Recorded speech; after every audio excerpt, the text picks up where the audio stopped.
এই ত্রেতা যুগে ভরত ভাই, একটা কথা মনে রাখবে বাবা, সবাই আমরা বেশিরভাগ ভক্তরা জানি আমার রামকে বেশি লক্ষণ ভালোবাসে। কেন না, রাম 14 বছর বনবাসী হলো, তার সঙ্গে সঙ্গে লক্ষণও 14 বছর বনবাসে গেল।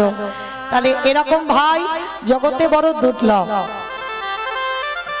তাহলে রামকে সব থেকে লক্ষণ বেশি ভালোবাসে, কিন্তু মা লক্ষণ বেশি ভালোবাসে না, লক্ষণের থেকে হাজারো গুণে বেশি আমার ভরত ভাই ভালোবাসে।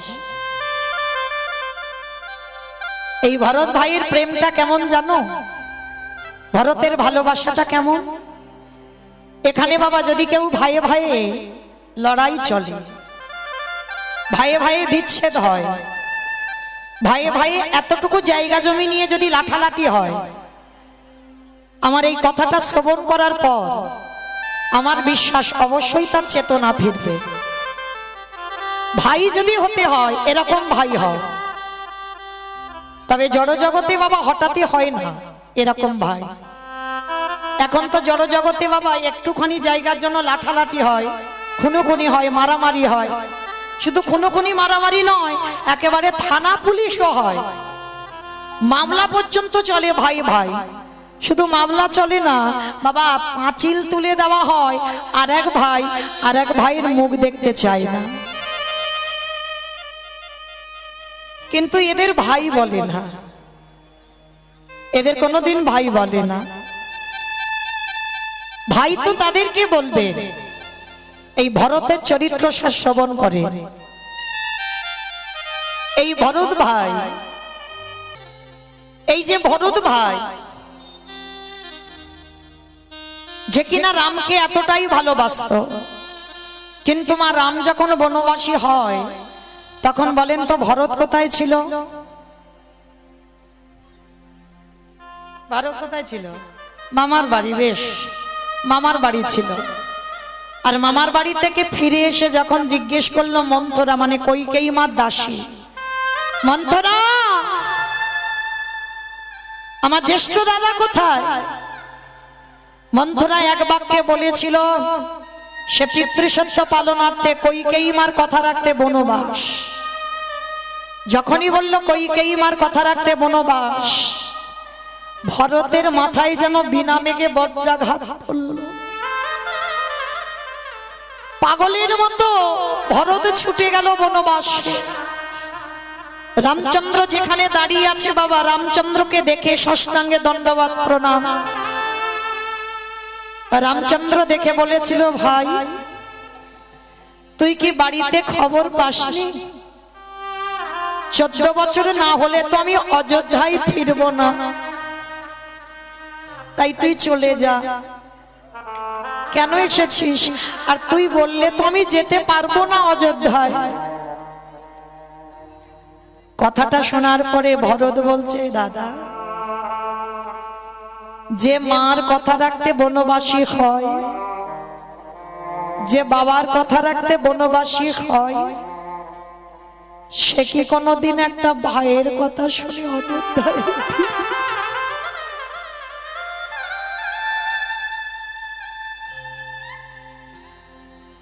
আমি জানি দাদা, পিতৃসত্য পালনে যে বনবাস হয়, সে কোনোদিন একটা ভাইয়ের কথা শুনে অযোধ্যায় ফেরে না। তা ফিরবো না তুই জানিস, তা আমার কাছে এলি কেন? দাদা তোমাকে দুটো প্রশ্ন করতে।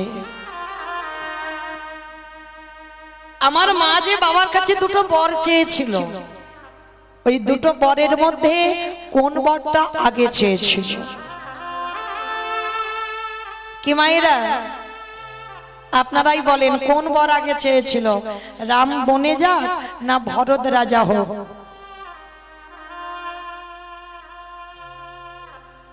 ভরত বনে যাক না রাম রাজা হোক, কোনটা? হরি বল। রামচন্দ্র বনবাসী হবে আর ভরত নাকি রাজা হবে, এই দুটোর মধ্যে কোনটা আগে চেয়েছিল?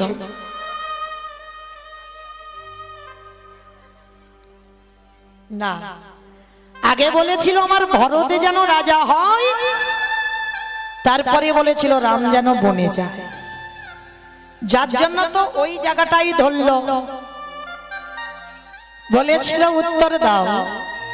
আমার মা যে বলল যে ভরত রাজা হোক, তারপরে রাম বনে যাক, তাহলে আমি মামার বাড়ি থেকে ফিরলাম না, আমি রাজা হলাম না, তুমি পালিয়ে এলে কেন?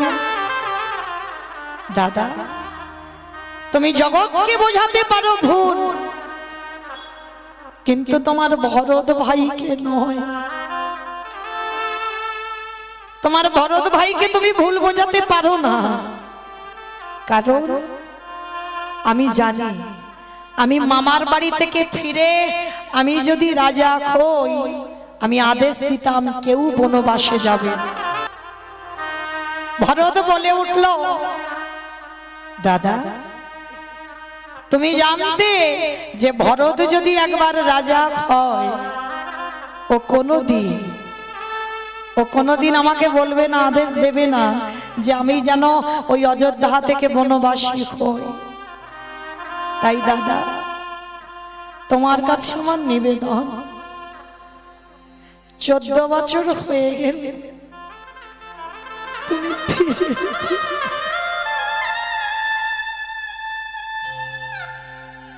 14 বছর হয়ে গেলে তুমি ফিরে যেও।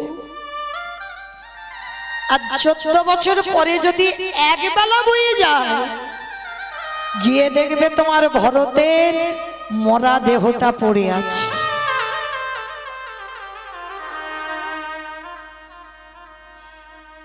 আর একটা কথা বলেছিল ভরত, দাদা আমি তো তোমার কাছে কোনোদিন কিছু বায়না করিনি, আজ আমি তোমার কাছে একটা জিনিস চাইবো, তুমি দেবে? বল, যদি আমার কাছে থাকে আমি তোকে দেব, বল কি চাইছিস? দাদা দিতে যদি হয় দাও, দাও না দাদা, তোমার ওই দুটো চরণের খড়ম জোড়া, কারণ যে জায়গাটা তোমার জায়গা, সে জায়গাতে আমি কোনো দিন বসতে পারবো দাদা গো।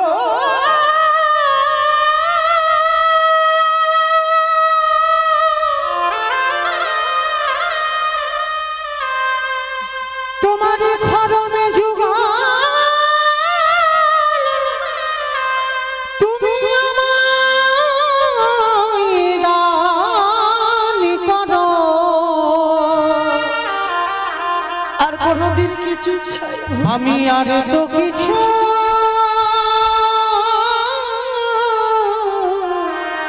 চাহি না।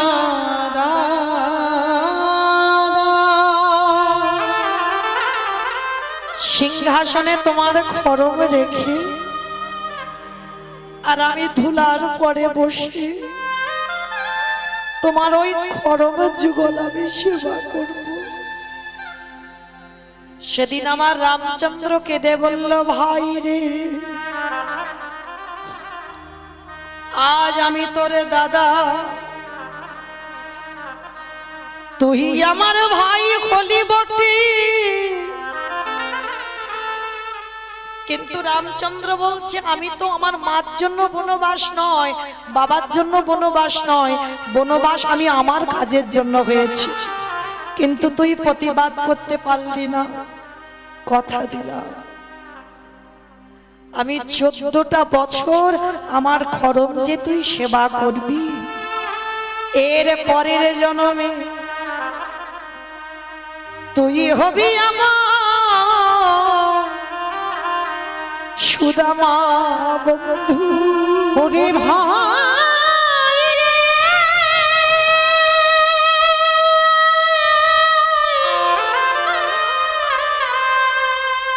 ওরে প্রতিজ্ঞা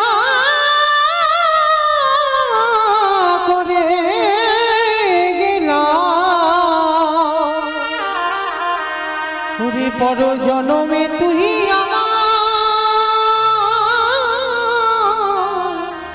বন্ধু হয়ে আসিবি।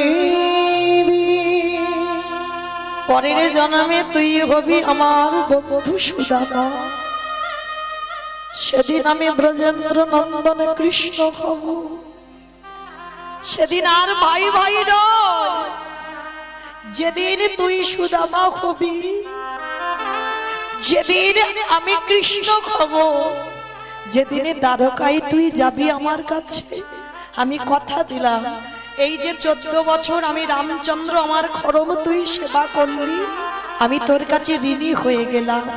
যেদিন সুদামা হয়ে দ্বারকায় যাবি, কথা দিলাম আমি নিজের হাতে তোর চরণ যুগল ধোবাবো। শুধু ধোবাবো না, তোর চরণ যুগলের চরণ ধোবাও তো করা যায়। আমি তোর বন্ধু কৃষ্ণ হয়ে পান করিব। ওরে ভাই তাই গৌর প্রেমানন্দে হইল। যেদিন বন্ধু হয়ে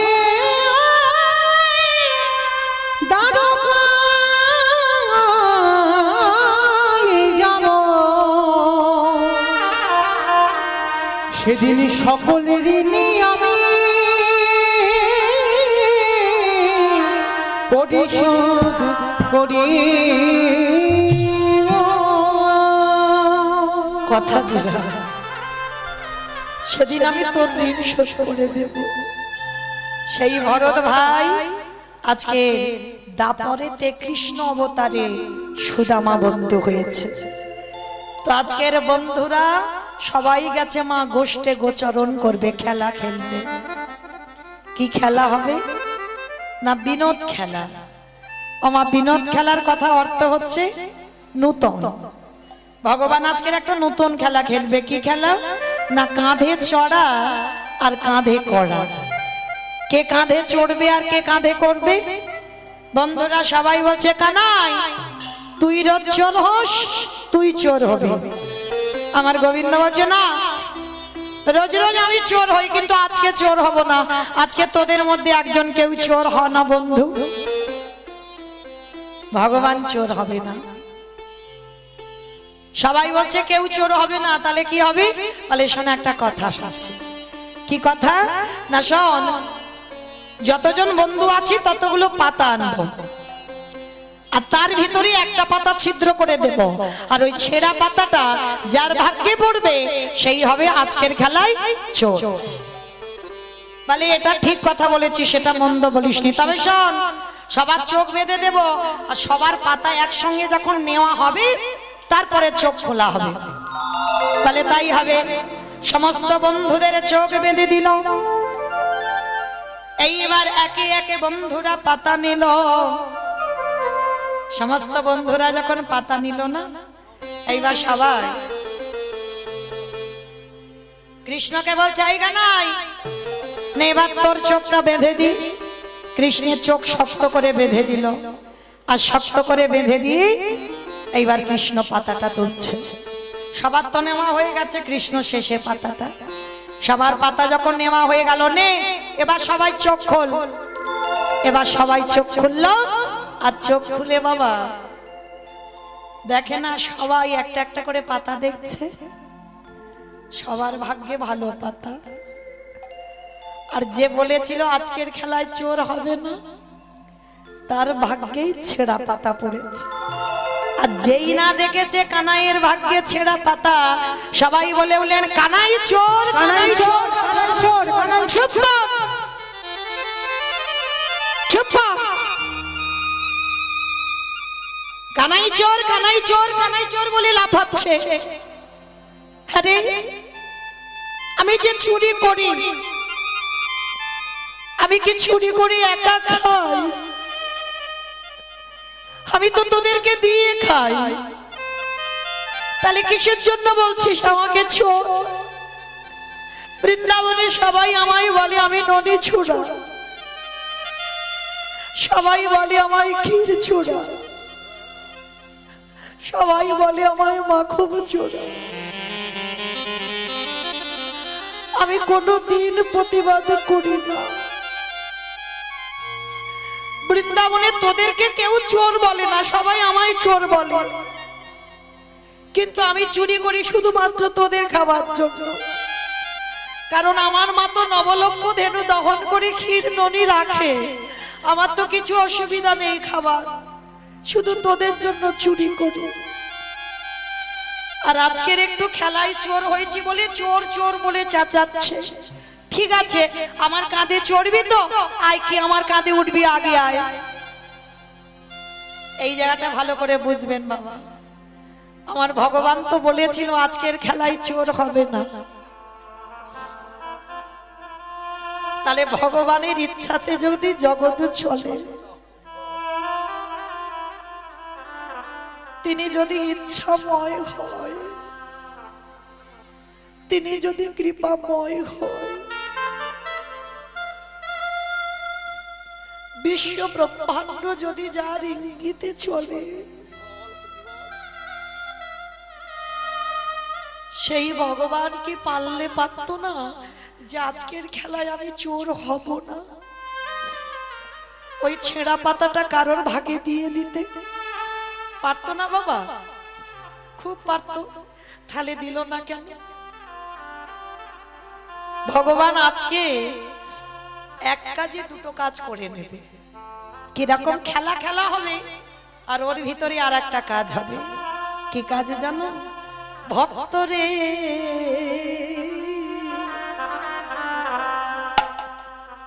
এই জগতে সবাই আমায় ভালোবাসে বটে, সবাই আমার চরণ ধুলা নেয় বটে, কিন্তু ভক্তরে আমার মনের বড় বাসনা, আমি ভক্ত চরণ ধুলা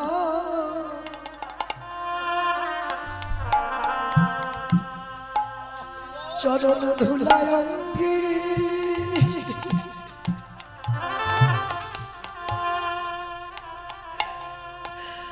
অঙ্গে মাখি বাসুদেব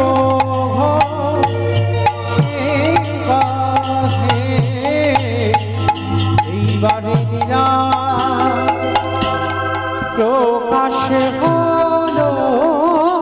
তাই গৌর প্রেমানন্দে হরি বল হরি বল হরি বল রে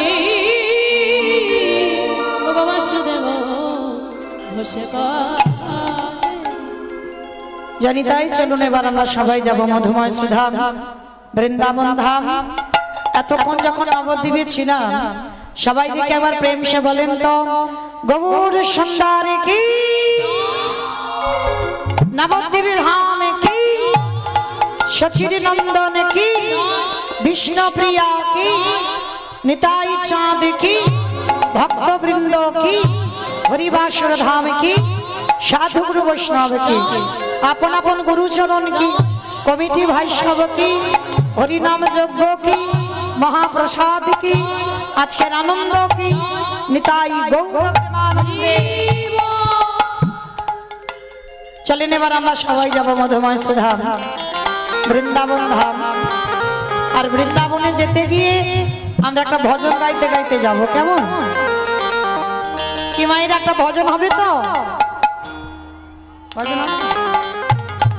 কই দেখি একটু প্রেম সে উলুধ্বনি দেন। বৃন্দাবন ধামে আবার জপে যারা রাধে রাধে, ও রাধে আলমেলি সরদার জপে যারা রাধে রাধে। বৃন্দাবন ধাম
সম্প্রদায় যাব, আপনারা যাবেন না?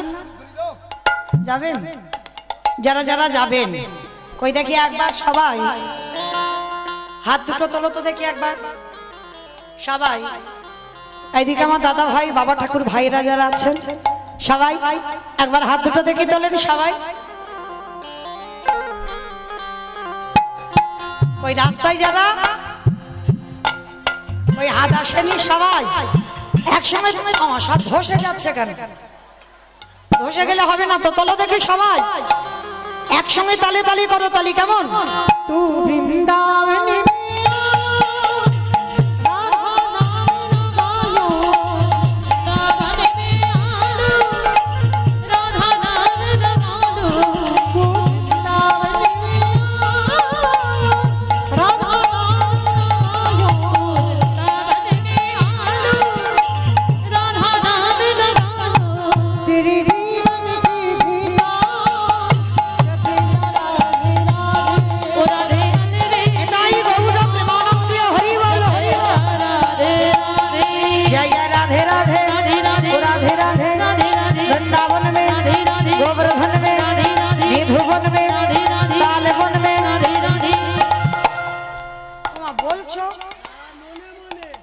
সব কিরকম করে বলছো? আওয়াজ হচ্ছে, একটু জোরে জোরে বলো। রাধে রাধে রাধে রাধে वृंदावन में गोवर्धन में निधुवन में ताले वन में तामल वन में ऊंचा गांव में दर्शना में राधा कुंड में श्याम कुंड में हरिद्वार में झट से बोलो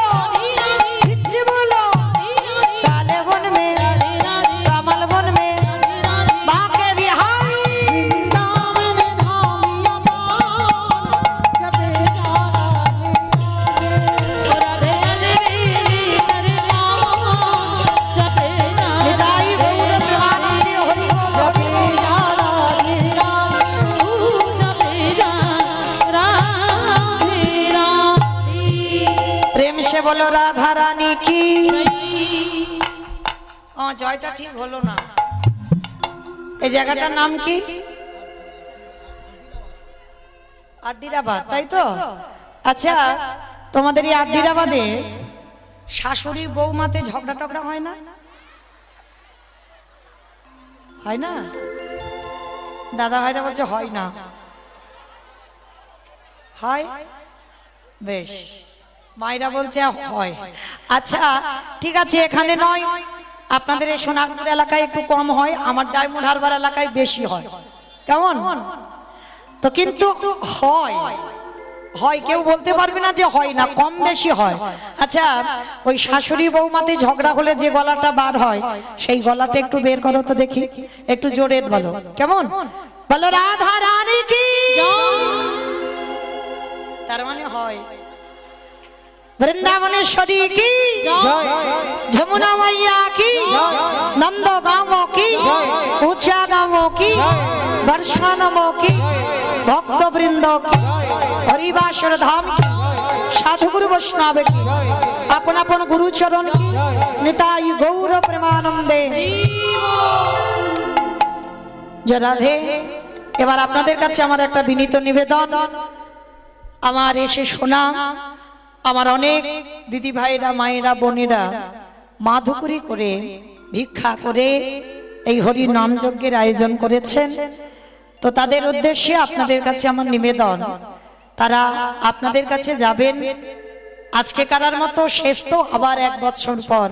আর এই 1 বছরের মধ্যে মা কে থাকবো আর কে যাব এই গ্যারান্টিটা তো আমরা কেউ দিতে পারি না। তাহলে এবছর এই যে দামোদর ব্রতর মাস আমাদের শেষ সংক্রান্তি, তো সেহেতু আপনাদের কাছে আমার দিদি ভাইরা বা মায়েরা যাবেন, যার যেমন সামর্থ্য, যার যেমন ক্ষমতা আছে আপনারা ওদের আঁচলে একটু দান করবেন। আপনাদের ওই দান একদিন যেন পরপারের দান হয়ে দাঁড়ায়। কারণ এখানে জমা দিলে মা নমিনও লাগে না, ব্যাংকে জমালে নমিনও লাগে, কিন্তু এখানে নমিনও লাগে না। তোমার ভগবান শেষের দিনে নমিনও হয়ে দাঁড়ায়। তো আমি আশা করব এতজন ভক্ত যারা দাঁড়িয়ে আছেন, বসে আছেন, সবার কাছে আমার প্রার্থনা আমার দিদি ভাইরা যাবেন প্রত্যেকের কাছে ভিখারির মতো আঁচল পেতে, যার যেমন ক্ষমতা আছে। তবে মা চেষ্টা করো ওই যেন ঝনঝন আওয়াজটা না হয়, এইটা একটু দেখে দেবে কেমন, একটু বেশি বেশি ব্যবস্থা করো, কারণ ঝনঝন আওয়াজ হলে এখানে আওয়াজ আসবে, কীর্তনে ব্যাঘাত হবে। তো এই জন্য একটু বড় বড় ব্যবস্থা করবে কেমন। তো প্রত্যেকের কাছে যাবেন, বাবা কেউ গন্ডগোল করবেন না বা চেঁচামেচি করবেন না, সবার কাছে যাবেন। যে তাড়াতাড়ি করে দিতে হবে এরকম নয়, সবার কাছে যাবেন। আর রাস্তার উপরে যারা আছো তোমাদের কিন্তু ছাড় নেই, তোমাদের কাছেও যাবে। তো যাই হোক, তো আমার দিদি ভাইরা যাচ্ছেন, হরি বল। একজন একজন গেলে ভালো হতো, ওরকম করে না ধরে একজন একজন করে যান, ও তো এক জায়গায় হয়ে যাচ্ছে, একজন একজন করে যান। আর দু চারজনকে বলেন, দুজন হলে হবে না, অনেকক্ষণ গন্ডগোল হয়ে যাবে। আর দুজনকে বলেন যে যার একা একা ভিক্ষা করে ওই দুজন আঁচল পেতে নয়, একা একা যান। যাই হোক মায়েরা, কথা নয়, দান দেবেন, কিন্তু ধ্যানটা যেন কীর্তনে থাকে কেমন, নিস্তব্ধ ভাবে আস্বাদন করবেন। কারণ গন্ডগোল ভাবে কোনো কিছুতে কিছু দিতেও নেই আর আস্বাদনও করা যায় না। তো যাই হোক, আজকের আমরা বৃন্দাবনে গিয়ে আস্বাদন করব, যেহেতু আমার আদেশ দেওয়া হলো। আজ আস্বাদন হবে কৃষ্ণ সখা সুদামা। আজকে সুদামার চরিত্র আমরা শ্রবণ করব আমার কমিটি দাদা ভাইদের আদেশ শিরোধার্য করে। তো চলেন, আজকের এই যে সুদামা, সুদামাকে আগে জানতে হবে। এই সুদামা কে? ভগবান যাকে প্রাণের থেকেও বেশি, জীবনের থেকেও বেশি ভালোবাসলো, মানে যে আস্তে মা আস্তে আস্তে কি হচ্ছে, এত গন্ডগোল হয়ে গেল কেন? ভিক্ষা করছেন করেন, গন্ডগোল করে নয়। এই সুদামা যে আমার কৃষ্ণের প্রাণ, কৃষ্ণের জীবন, মানে সুদামার অঙ্গের আঘাত আমার কৃষ্ণের অঙ্গে লাগে। তাহলে কত বড় বন্ধু। কিন্তু এই বন্ধুটাকে কি তার পরিচয়, যার জন্য ভগবানের এত ত্যাগ, আজকে আমরা জানবো। এই সুদামা ছিল মা ত্রেতা যুগে ভরত ভাই, যে কিনা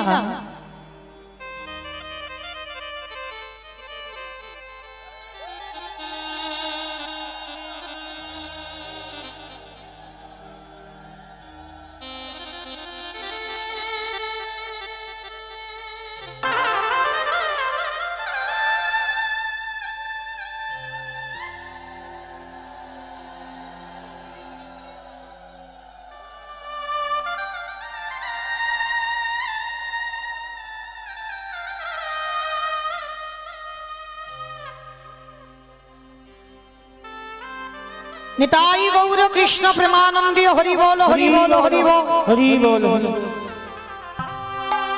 আমি এই প্রতিজ্ঞা নিতাই গৌর হরি বল হরি বল হরি বল। আমি এই প্রতিজ্ঞা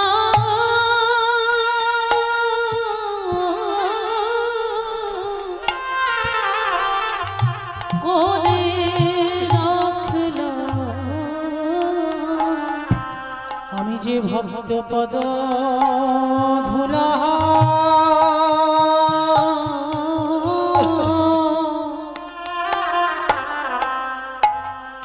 ধুলাই অঙ্গে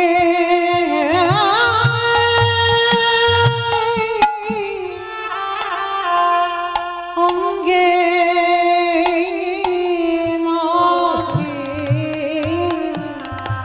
আমি যে ভক্ত বাবা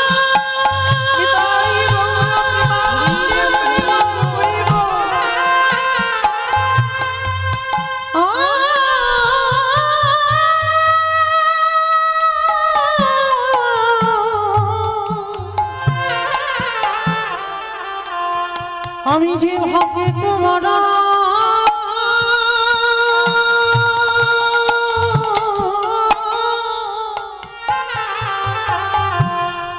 বড় ভালোবাসি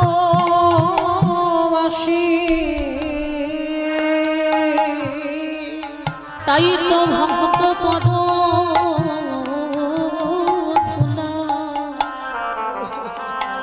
ধুলা অঙ্গে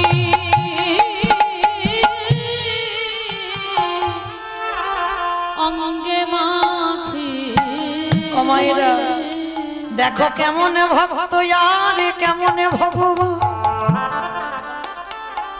ওই ভক্ত পদ ধুলায় অঙ্গে মাগবার লাগি ওই ভক্ত পদ ধুলা অঙ্গে মাখিবার লাগি ওগো আমারে আমারে ভগবান দেখো কেমন আজ খেলায় চোর সেজেছে কেন আজকের খেলার পণ ছিল কাঁধে চড়াই আর কাঁধে কড়া আমার ভগবান কৃষ্ণ যখন চোর হলো সমস্ত বন্ধুদের কৃষ্ণ কাঁধে চড়াবে আরে এইবারে কৃষ্ণ যখন বন্ধুদের কাঁধে নেবে আমার কাঁধে যদি ভক্ত বসে